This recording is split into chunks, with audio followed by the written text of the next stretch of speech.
Hello music muffins and welcome to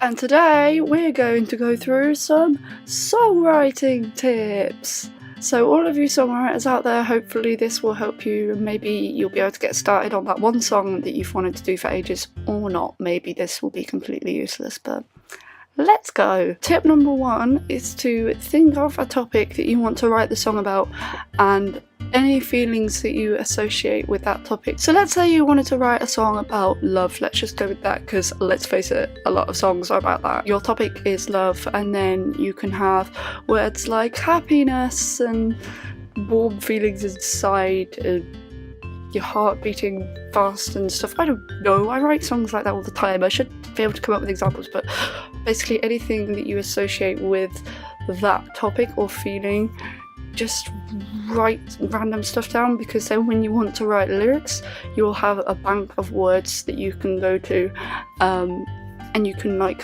find rhymes for them and stuff, and then you'll have lyrics in no time, hopefully. Tip number 2, find your method. Start with what works best for you. So it might be that you work best if you start with a beat, or you might find you start with a chord progression and then you write a melody over the top, or maybe you start with lyrics and then you write the melody to that. Or you might do what I sometimes do, where I basically write like the entire backing track for the song and then I write the lyrics to it based on how it makes me feel and stuff. So just basically find your method. You don't have to do it the way that someone else does it. If someone says, oh, I start with lyrics, and you're thinking, oh, I don't do that, am I doing it wrong? No, you have your own way of doing it.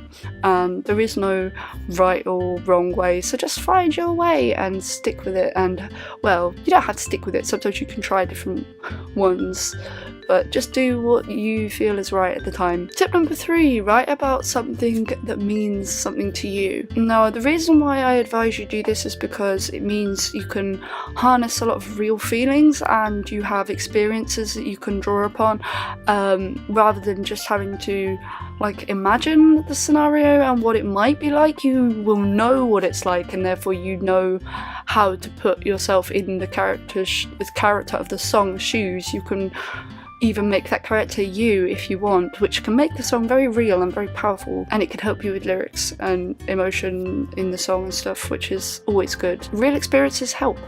That's why if you date a songwriter, be careful what you do, because they will write songs about you if you break their heart. I've done that though. Tip number 4, use relatable topics. I say this because if you use a relatable topic, then it means that people other than just you will be able to connect to your music. I mean, it's not likely that you'll come up with something that doesn't relate to anyone, of course, because as humans we kind of all go through the same things, but if you pick topics that are like not too obscure, then you'll be able to, or too specific actually, because if you make it too relevant to your experience and nothing else, then that also might not work. But if you keep it generic and relatable, then more people will connect with it, and then I guess it will be more liked. I don't know, but I don't know. That's just what I think is, if you want to make a song that lots of people can connect to, then that's the way to do it, basically. I mean, that's kind of obvious. Tip number 5, melodies with smaller intervals tend to be more memorable. I partly know this because of something I did when I was studying at uni, like my dissertation. I did something about, it was like all about memorable melodies and stuff. But if I show you an example, you'll see exactly what I mean. Like, which one is more memorable? This one, or this one? I think you can see the difference there, that like one clearly sounds like a melody and the other one just sounds like random notes. Obviously you can have some leaps in there because there are plenty of melodies that use them. It's good to have some smaller intervals in there because then, I don't know, it's more memorable that way. And that's obviously, when you write a song, you want people to be able to remember it. At least definitely in your choruses you want to be keeping it kind of small and close together, I suppose. But yeah, so that's a tip for you. Tip number 6, make your choruses higher than the rest of the song. Ideally what you want to do is from the verse to a pre-chorus, if you have one, is to build it up gradually, and then when you get to the chorus, ideally you want the melody to be like higher than where it's been in the previous sections, because then basically it's like built to its peak and it's like got grown up to this point, and then the chorus is like boom. And yeah, I'm wording this really badly, but I think you get what I mean, I hope.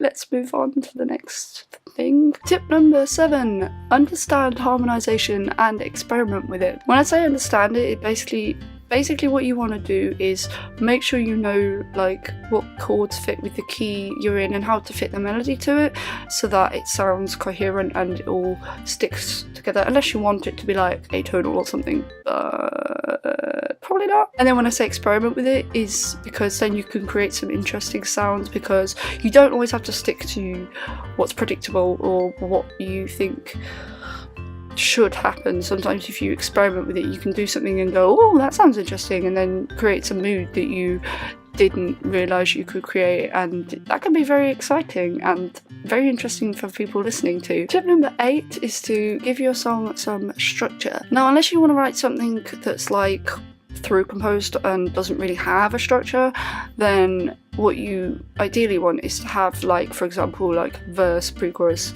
chorus, then verse, pre-chorus, chorus, and then a bridge and then chorus again. That's my standard format for a song anyway, because having that structure kind of helps the listener to know what's coming, and that can help them to remember it, and it just makes it flow nicely. But obviously, if you want it to be unstructured for some kind of musical reason or because of the story, I guess that would work. It depends what you want to achieve from the song, really, but I'm just going based on like a formulaic kind of way of doing it, which is what I often do. But you don't have to listen to me, you don't have to do anything that I do. You can just be you and do your thing, and that's cool. And I'm fucking rambling, like shush, shut up.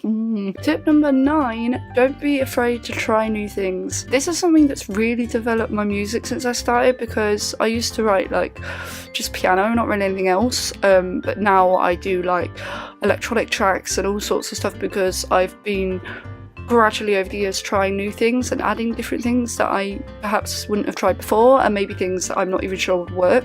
I just try it, and the things I don't like I don't use, and then the things I do like, it evolves my music more. But there's nothing wrong with trying things out, so I would say just don't be afraid to experiment, try things that you've not done before.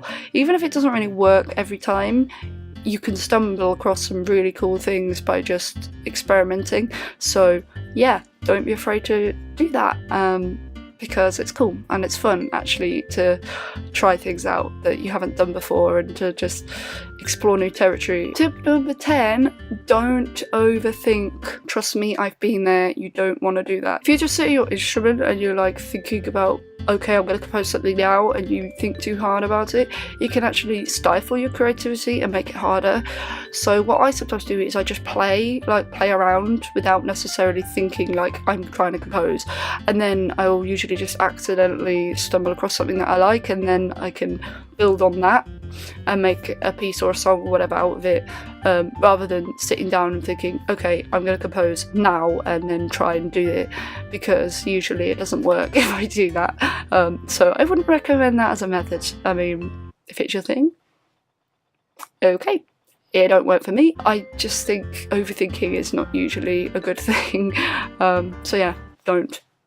Okay. And finally, do things that are less predictable. I kind of touched on this already, but don't be afraid to try things that the listener maybe won't expect, like a weird chord or like a weird combination of instruments, because trying new things and experimenting with things that are less predictable can lead to new things and evolve music into, you know, if you think about how when it started, like the whole music thing, and then where it is now, that probably only really happened because people weren't afraid to break boundaries and do things that were not the norm and things that would be less predictable. And also even just like chord progressions and stuff, you might be able to achieve something interesting by just using a chord that's maybe less predictable. So your brain might go, oh yeah, do this chord, and then you might think, actually, what if I changed it slightly and did this instead? And then you might think, oh, that sounds cool. Less predictable stuff can be a good thing, and it's worth experimenting with to just make new sounds and just, you know, build on stuff and expand things.